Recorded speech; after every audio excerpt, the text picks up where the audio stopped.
어, 대구 전 지역을 10분 이내로 모셔드립니다라는 팻말을 걸고 운영하는 택시 회사가 있습니다. 레인보우 택시라고 들어보셨나요? 일명 총알택시라고 불리는데 총알택시가 전국적으로 있지만 대구가 가장 유명하다고 합니다. 요즘은 큰 사고가 좀 몇 번 나서 요즘은 거의 사라졌다고 그렇게 하는데 아직도 있습니다. 그리고 다른 도시에 오히려 더 많아지고 있다고 합니다.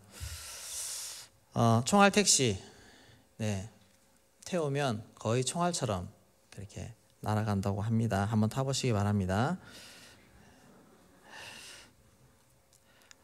총알택시가 아니더라도 손님을 태운 택시는 목적지를 향해서 최대한 빨리 집중해서 가려고 합니다. 그런데 반대로 손님이 없는 택시는 속도를 잘 내지 않습니다. 손님이 있나 없나 주변을 이렇게 살피기 때문에 뒷차들의 운행에 방해가 되기도 합니다. 같은 택시지만 손님이 있느냐 없느냐에 따라서 택시 속도는 완전히 달라집니다. 등산하는 사람들 중에는 정상까지 올라가는 것이 목적인 사람이 있습니다. 그런 사람들은 조금 중간에 잠시 쉬긴 하지만 그래도 끝까지 올라갑니다. 반면에 친교의 목적이 있는 사람들도 있습니다.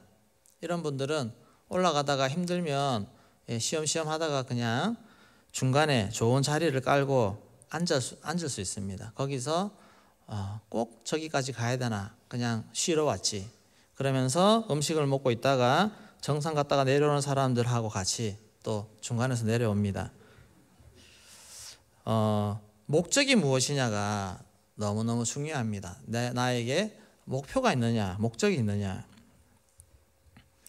우리가 예수를 믿어도 내 인생의 목적과 사명을 발견한 사람과 그렇지 못한 사람의 삶은 많은 차이가 있습니다. 하나님이 계신 것은 인정한다고 말합니다. 예수님이 날 위해 죽어주셨다는 거 인정한다고, 예수님을 나의 구주로 인정한다고 말은 그렇게 하는데 신앙생활은 마지못해 합니다. 예배 때도 어쩔 수 없이 눈치 보고 그렇게 나오는 경우가 많습니다. 왜 그렇습니까? 하나님의 자녀로서 내가 어떤 존재인지 또 내가 무엇을 해야 되는 존재인지 정체성, 사명을 제대로 발견하지 못했기 때문에 그렇습니다. 무엇을 해야 하는가 나는 또 어떻게 인생을 살아야 되는가 이것을 모르는 것입니다. 사명이 무엇인지 알려면 먼저 부르심에 대한 확신부터 있어야 됩니다. 부르심이라는 것은 내가 어떤 존재인가라는 것입니다. 그리고 내가 어떤 정체성을 가지고 내가 존재해야 되는가, 살아야 되는가. 이사야 43장 1절 말씀 우리 같이 읽어보겠습니다. 야곱아 너를 창조하신 여호와께서 지금 말씀하시느니라. 이스라엘아 너를 지으신 이가 말씀하시느니라. 너는 두려워하지 말라. 내가 너를 구속하였고 내가 너를 지명하여 불렀나니 너는 내 것이라. 아멘. 내가 너를 지으신 이가, 우리를 지으신 분, 우리는 하나님에 의해서 지음 받았습니다. 그리고 너를 구속하였고 내가 너를 구속하였고 지명하여 불렀나니 너는 내 것이라. 이 말씀을 통해서 우리는 하나님이 우리를 구속해 주셨구나. 그리고 나를 지명하여 불렀다. 지명하여 불렀다는 것은 특별히 우리를 불렀다는 뜻 아니겠습니까? 특별히 선택받은 그런 선택받은 자라는 것입니다. 그리고 그 선택받음으로 말미암아 내가 하나님의 자녀가 되었다는 것. 그리고 하나님의 소유가 되는 것입니다. 이것이 얼마나 영광스러운 일인지를 내가 과연 알고 있느냐 하는 것입니다. 너무 많이 들어서 의뢰의 당연히 여기면서 하지만 특별한 그 단어에 그 말에 의미를 부여할 수가 없어서 그저 세상 사람들하고 똑같이 살아가는 그런 모습이 아닙니까? 우리가 이 단어, 이 하나님의 말씀 앞에 내가 정말 대단한 존재라는 것을 인식할 수가 있어야 되고 거기에 대한 자부심을 스스로 느낄 수가 있어야 됩니다. 43장 4절 말씀 또 같이 읽겠습니다. 보배롭고 존귀하며 내가 너를 사랑하신즉 내가 내 대신 사람들을 내어주며 백성들이 내 생명을 대신하리니. 네, 우리 자녀가 또 우리 손주가 그렇게 정말 눈에 넣어도 안 아플 만큼 그렇게 사랑스러운 것처럼 하나님이 우리를 보실 때 내 눈에 보배롭고 존귀하다고 그렇게 말씀하십니다. 그냥 단순히 지어놓고 이렇게 보고 계시는 것이 아니라 너무너무 사랑스러운 눈으로 우리를 바라보고 계신다는 것. 하나님이 여러분 사랑하시는 거 인정하십니까? 얼마나 사랑하시는지 그것을 우리가 인식해야 됩니다. 이 땅에 누구보다도 우리 부모님보다도 나를 더 사랑하시는, 내 사랑하는 아내, 남편보다도 더 나를 사랑하시는 그분이 하나님이시라는 것을 인정하고 그 하나님을 바라볼 때마다 정말 나를 사랑하시는 분이시구나, 나를 보배롭고 존귀하게 여기시는 분, 이 사실을 내가 감격으로 받아들이고 있느냐 하는 것입니다. 여러분 이 사실에 감격하십니까? 네, 이것이 은혜입니다. 이것을 머리만이 아니라 내 가슴으로 받아들이고 알 때 내 자신의 존재가 어떤 것인지, 내가 어떤 사람인지 제대로 아는 것입니다. 이것이 되고 나면 하나님이 나에게 맡겨주신 일, 사명을 내가 받아들이는 것이 부담스럽지 않습니다. 어찌 그것이 억지가 되겠습니까? 하나님이 나를 이렇게 보배롭고 존귀하게 지명하여 불러서 하나님의 자녀 삼아주셨는데 하나님이 나에게 맡겨주시는 그 일을 우리가 감당하는 것이 전혀 부담스럽지 않습니다. 오히려 기꺼이 할 수 있죠. 또 사실 그 사명이라고 하는 것이 내게 주신 이 은혜와 감격을 다른 사람들에게도 나눠주라, 다른 사람들도 경험하게 해줘라, 그것 아니겠습니까? 내가 너에게 주어진 이 축복, 이 영생, 이 생명을 너 다른 사람들에게도 좀 같이 공유하도록 나누어줘. 이것이 사명인 것입니다. 그래서 이 은혜를 제대로 아는 사람은 사명을 저절로 발견하게 됩니다. 요한복음 5장 24절 말씀 같이 읽겠습니다. 내가 진실로 진실로 너에게 이르노니 내 말을 듣고 또 나를 보내신 이를 믿는 자는 영생을 얻었고 심판에 이르지 아니하나니 사망에서 생명으로 옮겼느니라. 네, 나를 믿는 자는 영생을 얻었고 심판에 이르지 아니하나니 사망에서 생명으로 옮겼느니라. 이것만큼 귀한 소식이 어디 있습니까? 복된 소식이 어디 있겠습니까? 한 영혼이 복음을 듣고 구원받아서 하나님의 자녀가 되고 하나님의 다스림과 통치를 받는 그런 하나님 나라가 되는 것, 이것이 하나님 나라 확장입니다. 이 일을 하나님이 주신 사명으로 알고 이 길을 걸어가는 사명자가 되는 것입니다. 이런 사명 여러분 붙잡으셨습니까? 이 사명 위에서 우리가 이 땅을 살아가는 것입니다.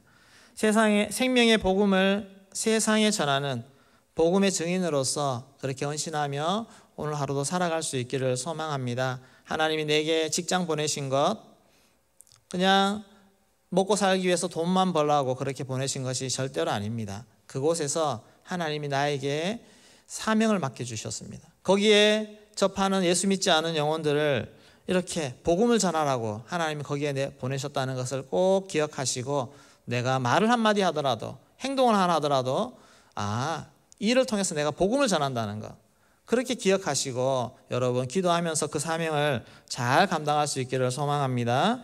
이것이 이 땅에서 내가 해야 될 가장 우선순위입니다. 또 이 일을 할 수 있는 다른 영혼들을 길러내는 것, 이것 또한 너무너무 중요합니다. 제자를 세우는 것입니다. 함께 영혼 사역을 감당할 수 있는 그런 사람을 길러내는 것입니다. 한 사람이 구원되어서 양육되고 양육시켜서 훈련하고 그래서 그리스도의 장성한 자로 함께 잘 자라서 또 이 일을 같이 감당할 수 있는 그런 동역자를 세우는 것입니다. 이것이 하나님의 일입니다. 바울은 이런 일들을 했습니다. 바울은 전도에서 한 영혼 또 구원하고 그 구원되어진 영혼이 주님의 몸된 교회로 잘 자라기까지 정말 부모 같은 심령으로 그 영혼들을 보살피고 세워냈습니다. 흔들리면 또 가서 붙잡아주고 그 일들을 끊임없이 해냈습니다. 이것이 사명을 받은 바울이 달려온 그리고 끝까지 달려갈 그 길이었습니다. 바울은 엉뚱한 일에 기웃거리지 않았습니다. 왜냐하면 내가 해야 할 일이기 때문에, 주님 주신 사명이기 때문에 허튼 데 눈을 돌리지 않았습니다. 사명에 전념하는 인생을 살아가게 되었습니다.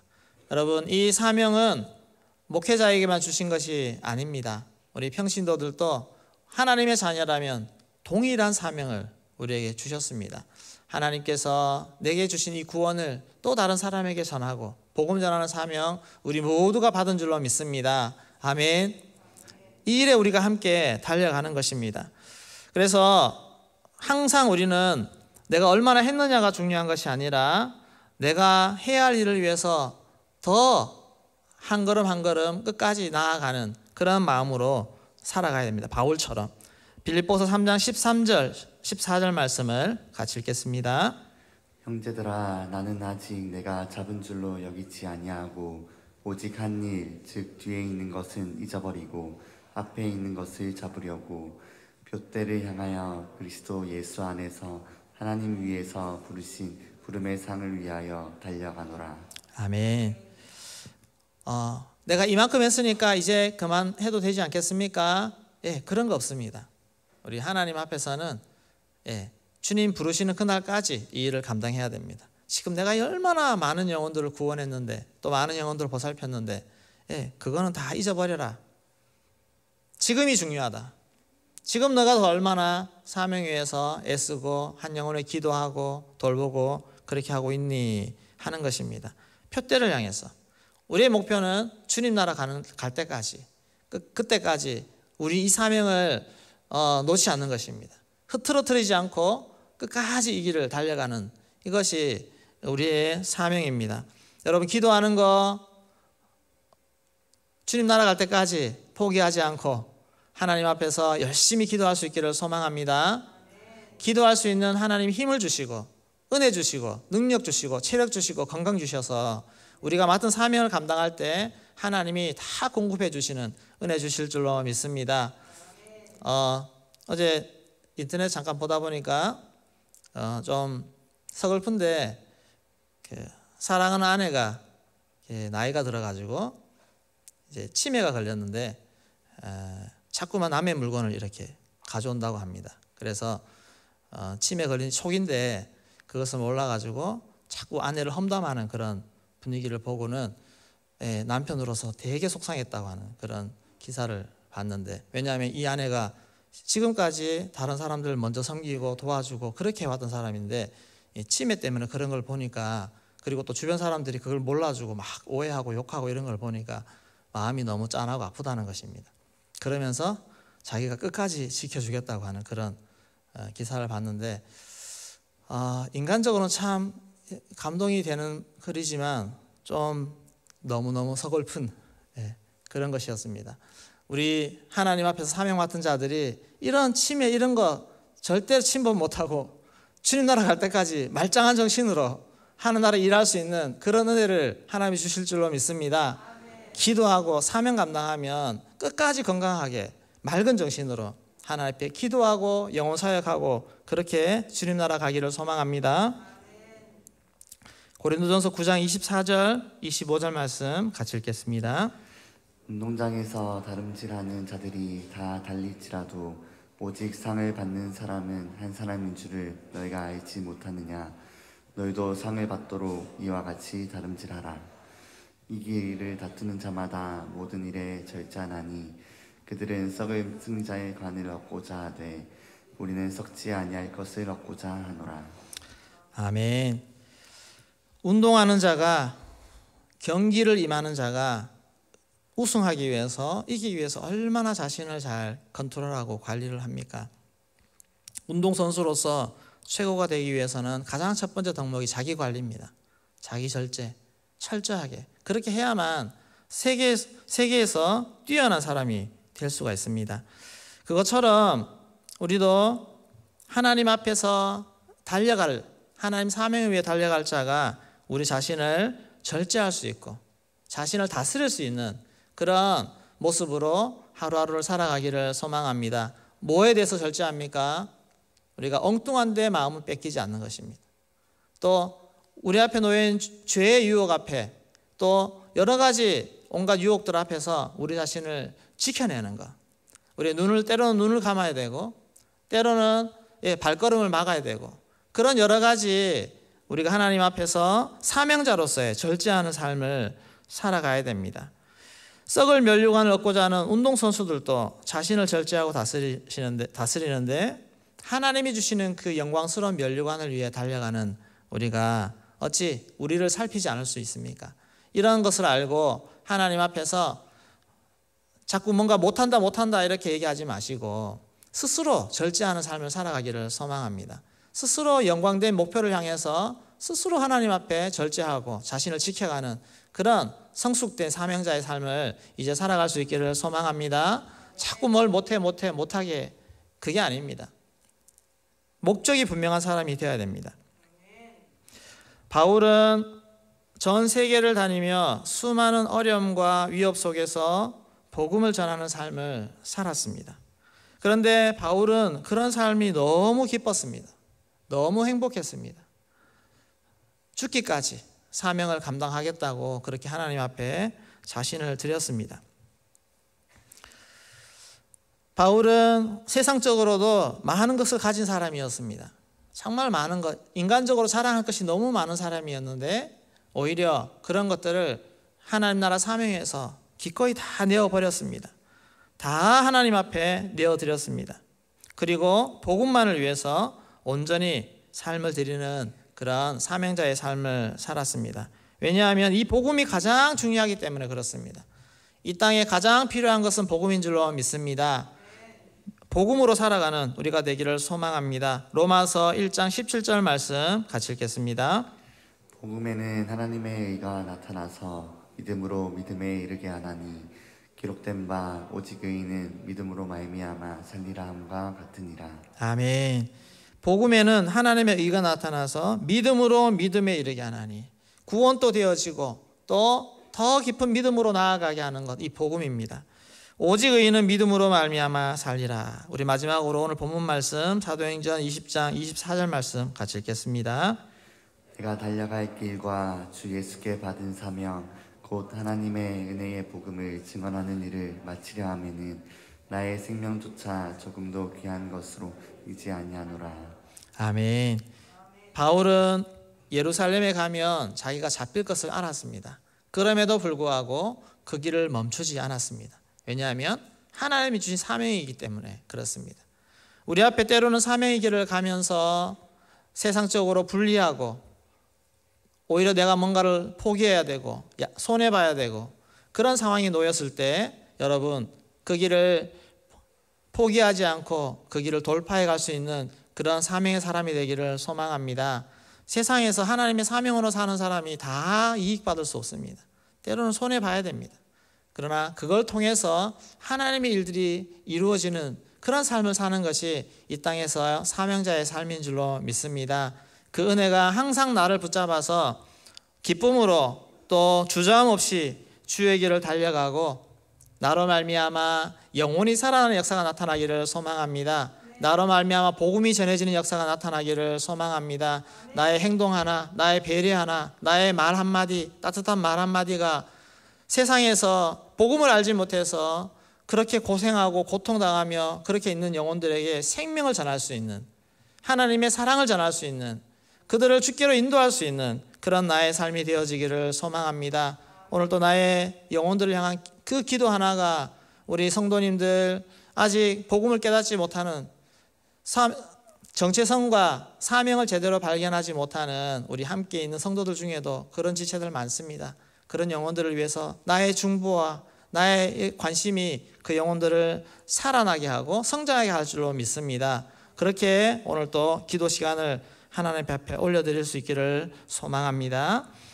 사명을 발견해서 기꺼이 하나님의 교회와 한 영혼을 구원하고 그 영혼을 예수님의 제자로 삼는, 제자 세우는 그 일을 위해서 우리가 나의 생명까지도 내어놓을 수 있는 멋진 하나님의 제자, 사명자의 삶을 살아갈 수 있기를 주의 이름으로 축원합니다. 예.